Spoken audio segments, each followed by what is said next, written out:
Bonjour, aujourd'hui je vais vous parler d'un saint extraordinaire.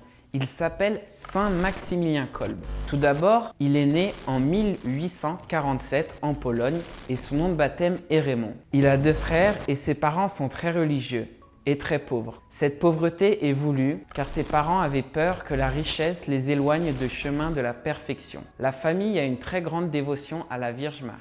À 10 ans, Raymond se dispute avec sa maman dû à son très fort caractère. Sa maman lui dit pendant la dispute « Mais qu'est-ce que tu vas devenir ?» Quelques jours après la dispute, sa maman remarque que son caractère a entièrement changé. Elle lui demande qu'est-ce qui s'est passé. Sa maman insiste parce que Raymond ne veut pas lui dire ce qu'il s'est passé. « Tu dois tout dire à ta maman. » Raymond, forcé, est obligé de dire à sa maman et il lui dit qu'il a vu la Vierge Marie. La Vierge Marie lui est apparue et elle tenait 2 couronnes, une rouge et une blanche. Une rouge pour le martyre et une blanche pour la pureté. Marie lui dit « Les veux-tu » Raymond répond « Oui, je les veux ». Marie sourit et elle part. C'est à ce moment-là précis que Raymond, à 10 ans, décide de suivre la voie du Christ. À 13 ans, il rentre chez les franciscains dans un petit séminaire. À 16 ans, il devient frère Maximilien Marie. Il va à Rome pour 7 ans d'études. Il fait sa profession perpétuelle à 19 ans. À Rome, il se rend compte que le monde est très anticlérical. Il est contre l'Église. On la critique beaucoup et surtout par les médias, les journaux, les télés. Tous les médias veulent critiquer l'Église. Maximilien, face à cette situation, veut agir pour que nombreux soient ceux qui se convertissent.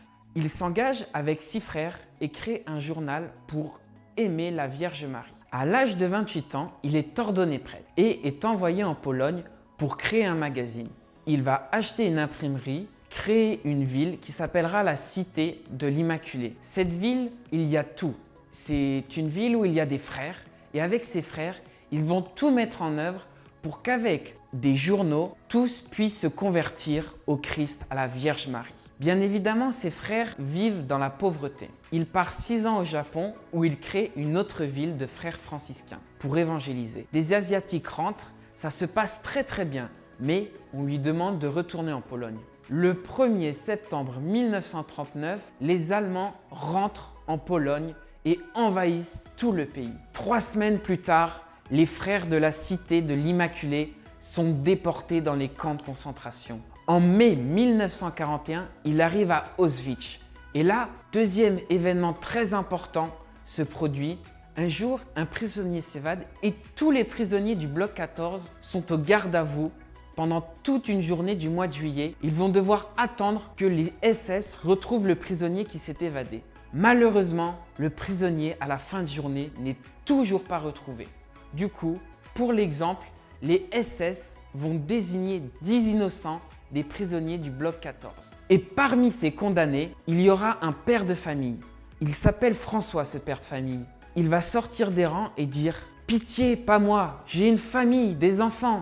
À ce moment-là, Maximilien Kolbe va sortir des rangs et dire au commandant SS, alors que tout le monde est fatigué, après une journée au garde à vous, en plein mois de juillet, je veux prendre sa place. Et là, comme par miracle, le commandant SS ne va rien dire. Les innocents prisonniers sont envoyés au bunker de la faim. C'est le pire châtiment pour des innocents, mourir de la faim. Et là, Maximilien veut faire régner l'espérance. Ils vont prier tous ensemble, chanter. Les gardes SS entendent une chorale.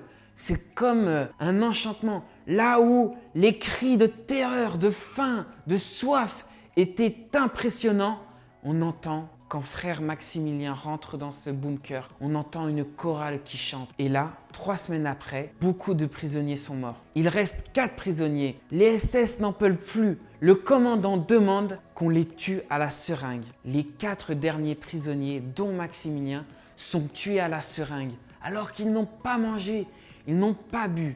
Maximilien, avant de mourir, tend le bras comme s'il savait que le paradis l'attendait. Après ces événements, il est déclaré saint en octobre 1982. Et tenez-vous bien, François le père de famille était présent à sa canonisation.